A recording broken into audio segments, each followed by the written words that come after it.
G'day viewers, I'm going to try and find what sort of capacitors needed to start this motor. The line cap connected across active and neutral here, so start.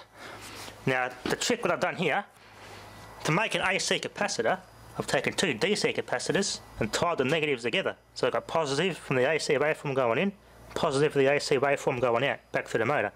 So I've made an AC capacitor basically out of two DC capacitors. 200 microfarads. I don't know if that'll start it, if that's enough to start it correctly, but we'll see. So connect across there. Let's give it a test. I'll get my little contactor out to do that. More safer. This works. Not 30 amps. Not the microfarads rating. Pulls 30 amps doing that. Okay, but not the right rating of capacitance. Better discharge those, safety first. So, discharged. Didn't get warm. This works. No, not the right connection there. Unplug safety first. Interesting. Yeah, I have to pull that wire. I've got to replace the wiring in it anyway, so I'm going to have to, when I pull this out, take note of where it all goes. I'm pretty sure it goes from start across through to your neutral line, the capacitor. Pretty sure it's how it would go. Anyway, I've got to rewire this motor anyway, so let's try powering up another motor. I'll use a variac for this one. And you can run a three-phase motor off single phase, I think. I think what some people can, in some circumstances, put active in. Capacitor across those two and neutral, just for testing purposes, and it's supposed to work. But you know, if it gives me some power and spins even slowly, that determines it does actually work. So it's just a testing purposes. It aimed up alright. I'll use a variac for safety. This is promising. Variac on 0. Everything is earth. Safety first. Active going through one of the leads. Don't know which one's which because they're all blue. But one lead. Active going in one lead to one phase. Out comes phase. In goes phase 2. The capacitor jumped between phase 1 and phase 2, for instance, and neutral is on phase 3. So basically, I've got the three phases of the motor. Active and neutral on the two outer ones, and the middle one is jumped with a capacitor between active and the middle connection there, middle phase. To make the AC capacitor, what I've done, same principle, two DC capacitors with the two negatives wired together, so back to back, and the two positives equal my AC terminals to make that an AC capacitor. So I've got 200 microfarads there. Variac 0, turn it on, turn it up.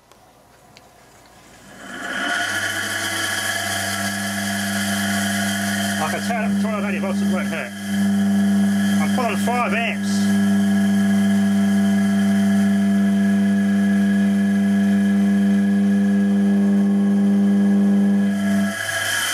There you go. Pulls 7 amps, so that was at 280 volts. Very careful. They're not hot. They like it. Yeah. Or be very careful if you want to feel things to temperature. It's not really a good idea. I'm going to invest in an infrared thermometer for this sort of purpose. Never touch components, just determine if they're hot or not, even if you just unplug them, especially with capacitors. Bad habit, don't do it. But yes, this motor's fine. No heat, everything's running fine. I can run this straight off the mains out of the variac and she'll run. The variac tests there's no shorts, the motor's fine. Which is a good thing. It's happy with those capacitors too. There we are. Beautiful. We have a good three-phase motor. That one gets a thumbs up. Off the no variac. Look at that. Pulls shag all current.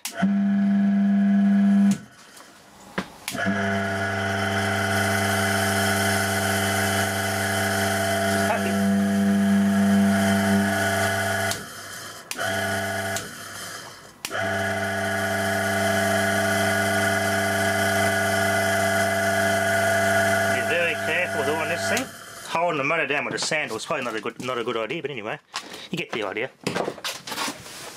Huh? It's happy. Beautiful. It's gonna hum like that because I'm only running it on single phase. So it's gonna hum like crazy. It's not designed to run on single phase, but it's okay for this sort of testing purpose. So this motor gets a pass. It's okay. Now this other motor I've got to test. This one, this dirty old one here, Firemec, Italian one. Let's give that one here a test. Okay, capacitors are definitely discharged, but after that longer run, ooh, they're a bit warm. Might not be the right, 200 microfarads could be a bit much, I think. Because you can use capacitors, DC capacitors in this orientation for an AC capacitor, so if they're getting warm, it mustn't be the right value for this motor. I have to somehow determine what value I need for this motor, so we'll be in safe hands then. The only AC capacitors, AC electrolytics I've got are those 1000 microfarad ones, and they're too high, they're probably way too high for something like this. I need something like between around the 100 microfarad mark for motors. 200 microfarads, they're a bit high, but it works. But not for long, they get a bit warm, so we know that motor's fine, that's good. It's not too loud either. I'm very happy with that. Okay, and they just tripped the RCD when I turned it up on the Variac, so didn't do anything. So I must not have hooked this one up correctly. It tripped the RCD, so I better do some quick, careful double checks and test it between the ground and any of those connections, just to be doubly sure that this thing isn't short to the ground. Because this one here tested fine on all windings to ground. This one here I didn't do that test, so probably should have done that test beforehand. Looks good in there.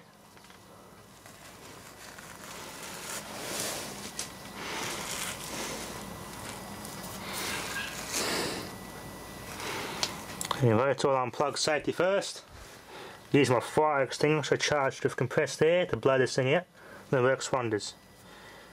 So I'll disconnect this. No charge. It's okay. It's not the correct value for that motor, so I'll have to experiment with capacitor values so the capacitors won't get hot. So I'm got to start experimenting here, because I need the right value capacitors too for an RPC project. But that one there's happy. It's a nice old motor, that one. Back when Australia used to make motors and they did it properly. Old Pope motor. So that one's definitely good. This now I've got to do some checks. I reckon I'm going to buy, the next thing I'm going to buy is a Mega. Good for this sort of thing. Let's do some checks between the casing and some ohm readings. Oh dear, it seems a more modern electric motor really does suck. Because this old one tested flawless, but this Italian made Firemec, short to earth. Oh well, it was free anyway. Oh well, I guess I only got one 3-phase motor for an RPC project. Oh dear. Short to earth. Oh, well, I can't complain, they were free. I can get more, as I said, so next time I go over there, hopefully it shouldn't be in the too distant future, keep my eye out for the little 3-phase motors like this. He's got a really big one he wants to give me. A big GE, I think it's a 5 horsepower, but I'll get the knee capacitor on that one and he wants to see that one there going. Then he'll give it to me. But this one here, nah, not good. So I'll keep an eye out for more little motors like this if he's got any more. But this one was a good score. I'm happy with that one. That's a good runner. Let's clean up this one here and we'll open it up. Find exactly where the extra failure is. So this will be a good teardown, this one. Got the part finally. Had to tap the back off carefully to get the back off because the keyway is so stuck on the shaft it is not funny. So came apart okay. Doesn't smell burnt. Smells of fresh winding varnish. That's okay. You can see where they balanced it with those 2 bolts. Bearings are good. England. NSK, England. Interesting. Maybe they're not original bearings. Now if I look carefully, it's been hit. Been scraped along there too. That's interesting. Has been apart before, so it's had the bearings done sometime in its past. But I can't see physically. I've got a rag to protect those windings. Just chuck it on top of that, so because the windings that get damaged now, they're exposed. Set it carefully on there because it's sitting on the winding now. I can't see where the failure point is. Get my little torch, another close look. So it's a 2-pole motor on the label. Looks fine in there, I don't see anything black or bad. Doesn't smell bad. In there somewhere, must have touched. It's shorted to earth.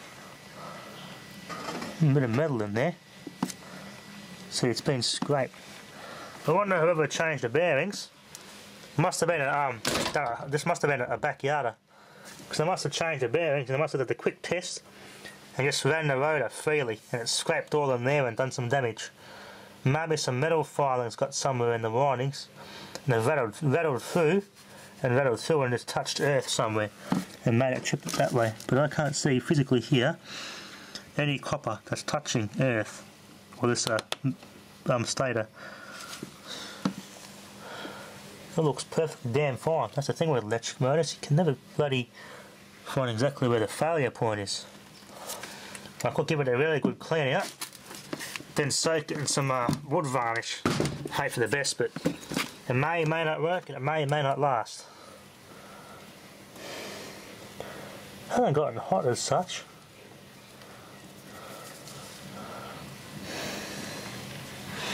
Interesting. Very interesting. I wonder where it's actually touching earth. That's an interesting fault in this motor. Looks fine in here. Anyway, I'll test the compressors and the rest another day. So now we've got one good motor and another good motor. That just needs a capacitor. Anyway, that'll be enough for now. Thanks for watching.